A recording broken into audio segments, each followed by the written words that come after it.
मैं डॉक्टर चंद्रेश पारिक और आज हम बात कर रहे हैं क्यूरी टेम्परेचर और नील्स टेम्परेचर क्या है और ये किस तरह से एक दूसरे से बिल्कुल डिफरेंट है, इनकी डेफिनेशन क्या होगी। तो आइए बात करते हैं Curie temperature versus Neel's temperature.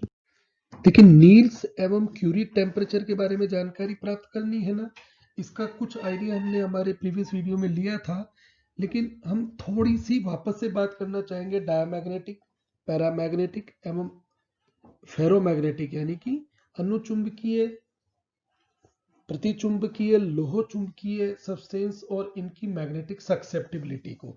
तो थोड़ा सा ब्रीफ में हम देखते हैं कि जब सब्सटेंस हमारे सामने था डायामैग्नेटिक प्रकार का था,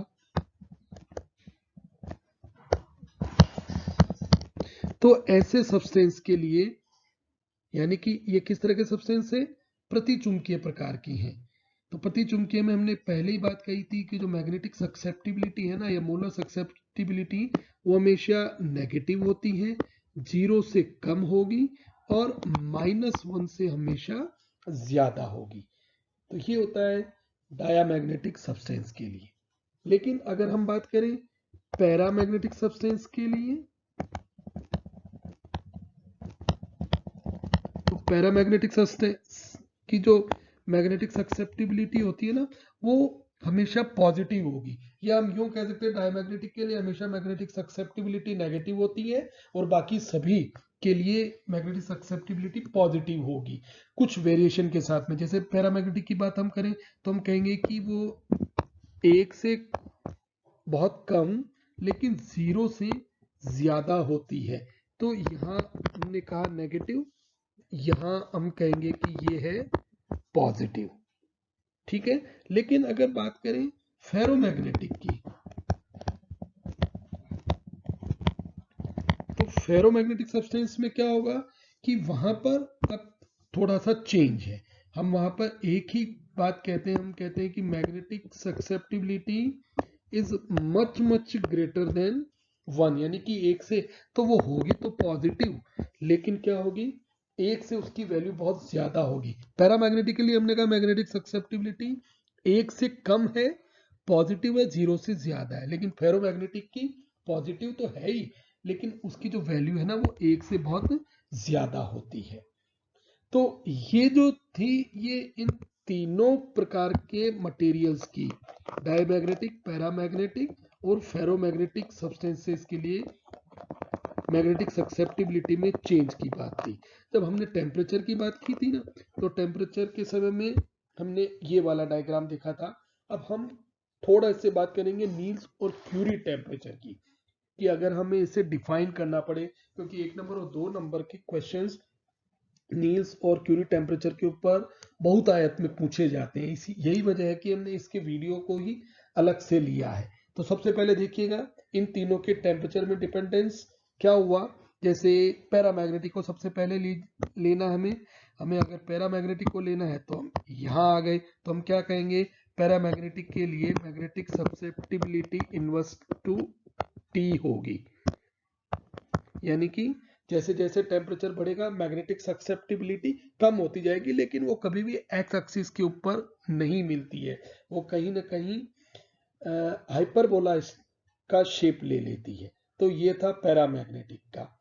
जब अपन बात करती हैं फेरोमैग्नेटिक सब्सटेंसेस की, तो फेरोमैग्नेटिक सब्सटेंस थे ये वाले, इनकी एक्सएम की वैल्यू 1 से बहुत ज्यादा होती है और टेम्परेचर जैसे जैसे बढ़ाते हैं वैसे वैसे मैग्नेटिक सक्सेप्टिबिलिटी में फर्स्ट पार्ट में हम कहते हैं तेजी से डाउनफॉल आता है, और जो सेकंड पार्ट है वो पैरामैग्नेटिक के जैसा हो जाता है। और ऐसा एक टेम्परेचर जहां पर ये ट्रांजिशन हुआ, जहां क्या हुआ, फेरोमैग्नेटिक सब्सटेंस किस में कन्वर्ट हो गया है, पैरामैग्नेटिक में, उस टेम्परेचर को ही हम कहते हैं, उस टेम्परेचर को ही हम कहते हैं क्यूरी पॉइंट। उस पॉइंट को, टेम्परेचर को कहेंगे क्यूरी टेम्परेचर। इसी तरह से एंटी फेरोमैग्नेटिक टेम्परेचर में क्या था, इसके भी 2 पार्ट थे, फर्स्ट पार्ट और सेकंड पार्ट।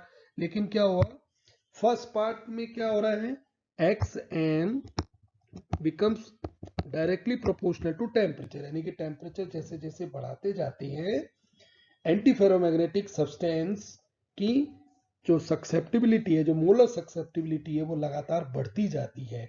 ये कब तक होगा? एक पर्टिकुलर पॉइंट Tn तक, और इसी Tn पॉइंट का जो टेम्परेचर है उसे कहते हैं नील टेम्परेचर, नील्स टेम्परेचर। इसके बाद में एक बार फिर से एंटी फेरोमैग्नेटिक सब्सटेंस की सक्सेप्टिबिलिटी या उसका जो ट्रांजिशन है वो पैरामैग्नेटिक में हो जाता है। तो दो तरह के टेम्परेचर है, नील्स टेम्परेचर और क्यूरी टेम्परेचर। तो क्यूरी पॉइंट के ऊपर जो टेम्परेचर है, जो ट्रांजिशन होता है, वो फेरोमैग्नेटिक से किस में कन्वर्ट हो जाता है? पैरामैग्नेटिक में। और ऐसे टेम्परेचर को हम कहते हैं क्यूरी टेम्परेचर।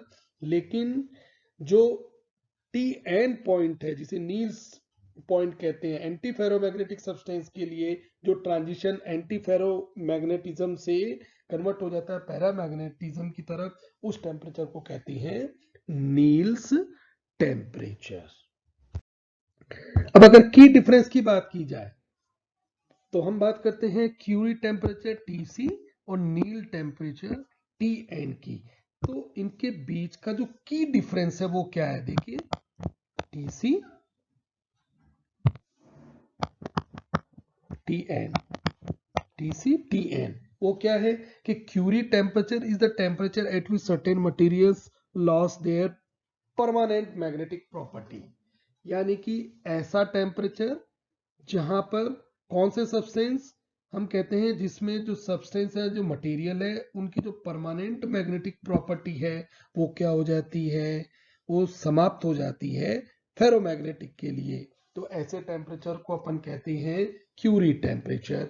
लेकिन नील टेम्परेचर क्या होगा?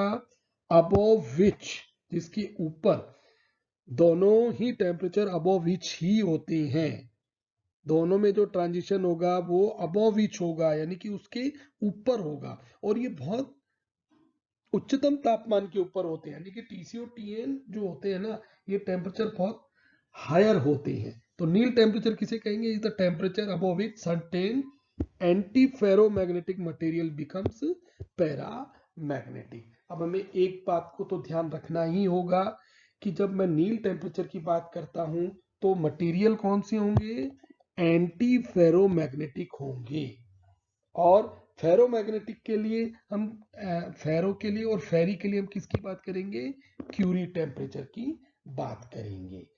ठीक है, इसी तरह से हम कहेंगे, अगर सार तौर पर दोनों को अगर कंपेयर करना चाहेंगे तो हम क्या कहेंगे? Curie temperature and Neel temperature किसे बताते हैं?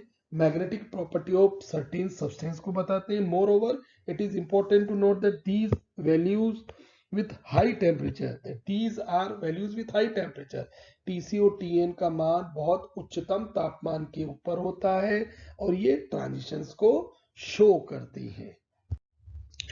तो नील्स टेम्परेचर तो हुआ जहां पर anti ferromagnetic material becomes paramagnetic. ठीक है, ये फिर से डायग्राम को देखिएगा। देखिए, हमें अगर दोनों को समझना है और दोनों की टेम्परेचर पर डिपेंडेंस को समझना है ना, तो ये सबसे अच्छा डायग्राम है। इसे आप बहुत अच्छे से बनाना सीख जाइए। आप इसे न केवल नील्स और क्यूरी को समझ पाएंगे, बल्कि टेम्परेचर डिपेंडेंस एक्स एम की टी के साथ में जो रिलेशन है ना, उसको भी बहुत अच्छे से समझ पाएंगे। तो हम ये कहेंगे कि the transition temperature for an anti ferromagnetic और फेरी मैग्नेटिक, देखो क्या किया हमने, दोनों को एक साथ लिया है, एंटी फेरोमैग्नेटिक और फेरी मैग्नेटिक को, above which it is paramagnetic, जिसके ऊपर जो सब्सटेंस होंगे कौन कौन से? एंटी फेरो और फेरी, वो दोनों कैसे हो जाते हैं? पैरामैग्नेटिक हो जाते हैं। तो दोनों ही प्रकार के टेम्परेचर वास्तव में तो क्या होते हैं? ट्रांजिशन टेम्परेचर होते हैं। ट्रांजिशन टेम्परेचर हम किसे कहते हैं?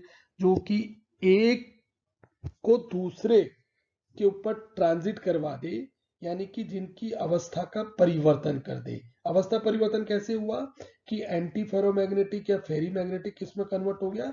पैरामैग्नेटिक में कन्वर्ट हो गया। और फेरोमैग्नेटिक किस में ट्रांजिट कर गया? वो पैरामैग्नेटिक में ट्रांजिट कर गया। So the temperature at which ferrimagnetic and antiferromagnetic material becomes paramagnetic. तो फेरी और एंटी की बात करेंगे, बिकम्स पैरामैग्नेटिक। टीसी कहेंगे? बिल्कुल नहीं, टीसी नहीं, हम उसे क्या कहेंगे? टीएम। टीसी की बात हम किसके लिए करते हैं? फेरोमैग्नेटिक सब्सटेंस के लिए करते हैं। और एक बार लास्ट में हम एक बार चारों ही तरह के material, ferromagnetic, anti ferromagnetic, ferri और पैरामैग्नेटिक के लिए उनके स्पिन अलाइनमेंट को देखते हुए टेम्परेचर के ऊपर डिपेंडेंस टीसी और टीएन के बारे में बात करते हैं। फर्स्ट केस में हमारे पास में फेरोमैग्नेटिक सब्सटेंस है, यहाँ की हम बात कर रहे हैं इस स्टेज की। देखिए क्या है, यहाँ पर सब कुछ अलाइंड है तो मैग्नेटिक ससेप्टिबिलिटी का मान बहुत ज्यादा है, तो हम कहते हैं कि बिलो टीसी। अब ये बिलो टीसी, बिलो टीएन की जब बात करेंगे तो हमें ये डायग्राम ध्यान में रखना होगा। तो बिलो टीसी यानी कि कौन सा वाला टेम्परेचर? ये मैं फेरोमैग्नेटिक की बात कर रहा हूं तो ये वाला पार्ट हुआ। इसके नीचे क्या है? सब कुछ अलाइंड है मैग्नेटिक डोमेन में और मैग्नेटिक ससेप्टिबिलिटी की वैल्यू बहुत ज्यादा है, और इसके ऊपर ट्रांजिशन हो जाएगा फेरोमैग्नेटिक का, किसमें? पैरामैग्नेटिज्म में। ठीक है, अब बात करते हैं हम सेकंड केस की। सेकंड केस है हमारा ये वाला। यहां पर क्या है? एंटी फेरोमैग्नेटिक की बात करते हैं, उसमें स्पिन अलाइनमेंट एंटी फॉर्म में है। एंटी फॉर्म का मतलब हुआ इस तरह से एक दूसरे को न्यूट्रल करते हुए से, इसलिए इनका मैग्नेटिक मोमेंट न्यूट्रल होने की वजह से बहुत कम होता है। जीरो तो हम नहीं कहते, लेकिन बहुत कम होता है। और जब भी एंटी फेरोमैग्नेटिक की बात करेंगे तो जो टेम्परेचर होगा वो कौन सा होगा? Niels temperature. तो हम कहते हैं बिलो टीएन। इसके नीचे क्या होगा? Spins are aligned antiparallel in magnetic domain. जो स्पिन है वो एंटी पैरेलल है, और जो सब्सटेंस है वो एंटी फेरोमैग्नेटिक होगा इस टेम्परेचर के नीचे, लेकिन इस टेम्परेचर के ऊपर एंटी फेरोमैग्नेटिक किस में कन्वर्ट हो जाएगा? पैरामैग्नेटिक में। इसी तरह से फेरी मैग्नेटिक में अलाइनमेंट होता है कुछ ऐसा, इस तरह का। इनके लिए भी हम यही कहते हैं बिलो टीसी। कई बार हम बिलो टीसी और टीएन फेरी मैग्नेटिक में दोनों ही प्रकार के टेम्परेचर की बात करते हैं। इसके नीचे तो वो फेरी मैग्नेटिक है, अलाइंड होता है, लेकिन वो एक दूसरे से एंटी फेरोमैग्नेटिक की तरह पूरी तरह से न्यूट्रल नहीं कर पाता, यानी कि टीसी और टीएन के नीचे वो फेरी मैग्नेटिक ही रहेगा, लेकिन इसके ऊपर वो कन्वर्ट हो जाएगा पैरामैग्नेटिक में। और लास्ट में पैरामैग्नेटिक का स्पिन अलाइनमेंट कुछ इस तरह का है। हम कहते हैं spins are randomly oriented. Randomly कैसे? कि यहाँ देखिए और यहाँ देखिए, लेकिन यहाँ ये वाला जो पार्ट आया ना, इसमें क्या है? दो स्पिन है एक दूसरे के पैरेलल है, यानी कि कहीं न कहीं कम से कम एक अनपेयर्ड इलेक्ट्रॉन तो है ही। तो हम कहते हैं ये पैरामैग्नेटिक सब्सटेंस है। और टीसी और टीएन, टीसी और टीएन का यहाँ क्या रहेगा? पैरामैग्नेटिक में टीसी और टीएन दोनों का कोई रोल नहीं होता। हम टेम्परेचर कितना ही बढ़ाएं, पैरामैग्नेटिक सब्सटेंस टीसी और टीएन के ऊपर इंडिपेंडेंट है। बस हम यही कह सकते हैं कि हाई टेम्परेचर के ऊपर मैग्नेटिक ससेप्टिबिलिटी बहुत कम हो जाएगी और एक्स एक्सिस के वह पैरेलल हो जाएगा। उम्मीद करता हूं कि क्यूरी टेम्परेचर और नील्स टेम्परेचर और magnetic susceptibility, ferromagnetic, anti ferromagnetic, ferri और पैरामैग्नेटिक के लिए आपको बहुत अच्छे से समझ में आई होगी। Thank you.